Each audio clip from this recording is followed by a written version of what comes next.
તો વિદ્યાર્થી મિત્રો, આજે આપણે ધોરણ 6 વિજ્ઞાનમાં જે ત્રીજો પાઠ છે પદાર્થોનું અલગીકરણ, એમાં પ્રવૃત્તિ 8 જોઈશું, જે સંતૃપ્ત દ્રાવણ માટેની પ્રવૃત્તિ છે, પ્રવૃત્તિ નંબર 8।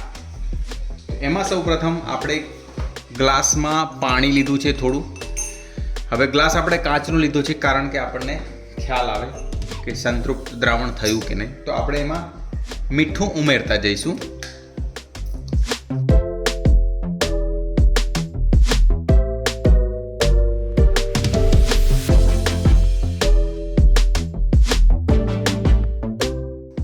જો શરૂઆતમાં આપણે 1 ચમચી મીઠું નાખ્યું છે।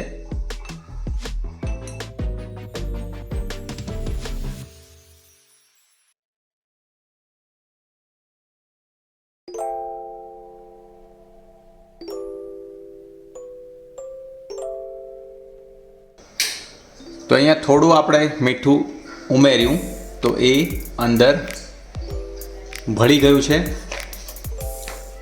તો આપણે બીજું મીઠું અંદર એડ કરીશું।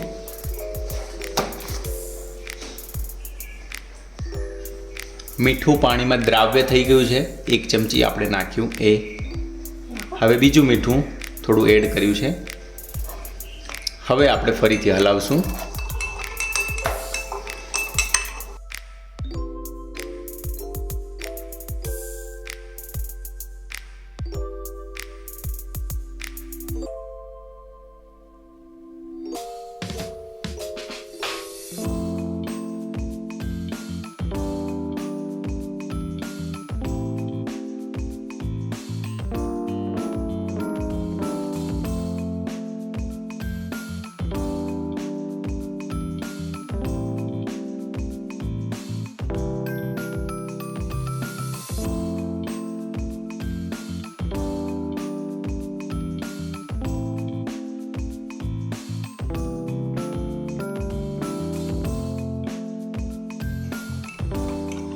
તો જો આપણે ફરીથી બીજી ચમચી મીઠું ઉમેર્યું તો એ પણ અંદર દ્રાવ્ય થઈ ગયું છે।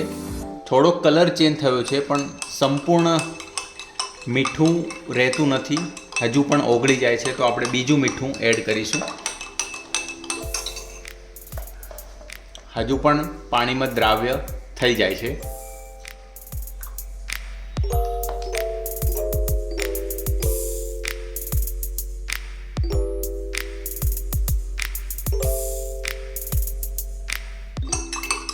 તો 3 ચમચી મીઠું આપણે એડ કર્યું છે, તો પણ હજુ મીઠું ઓગળી જાય છે। તો આપણે હજી 1 ચમચી મીઠું અંદર એડ કરીશું।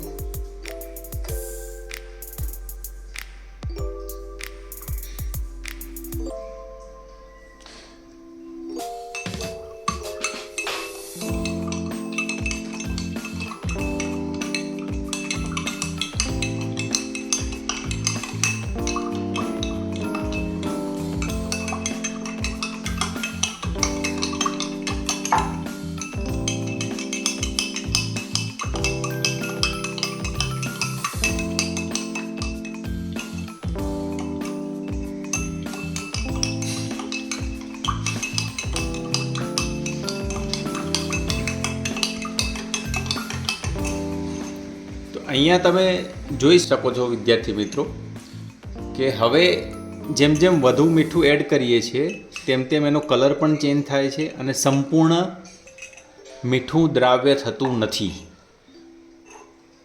થોડું ઓગળ્યું છે ત્રીજી ચમચીમાં, પણ થોડો કલર ચેન્જ થયો છે। તો હજુ પણ 1 ચમચી આપણે એડ કરીશું।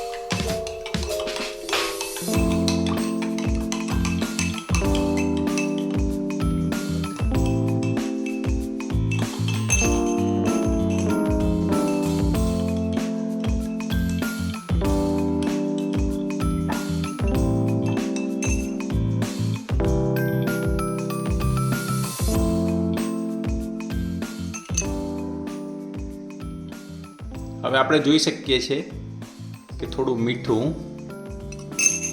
નીચે બેસવા માંડ્યું છે, એટલે દ્રાવણ સંતૃપ્ત થવા માંડ્યું છે. તો હજુ પણ આપણે 1 ચમચી મીઠું એડ કરીશું અને પછી જોઈશું.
તો વિદ્યાર્થી મિત્રો 5 ચમચી મીઠું નાખ્યા પછી તમે અહીં જોઈ શકો છો કે મીઠું સંપૂર્ણ દ્રાવ્ય થતું નથી, પાણીમાં નીચે બેસી જાય છે.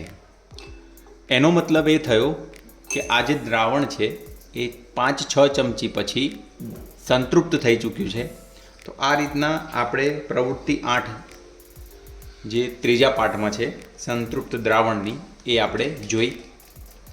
તો આ રીતના તમે પણ ઘરે આ પ્રવૃત્તિ કરી શકો છો અને સંતૃપ્ત દ્રાવણ માટેનો જે આ પ્રવૃત્તિ તમને આપેલી છે એ એક સહેલાઈથી તમે સમજી શકો છો. બોલો.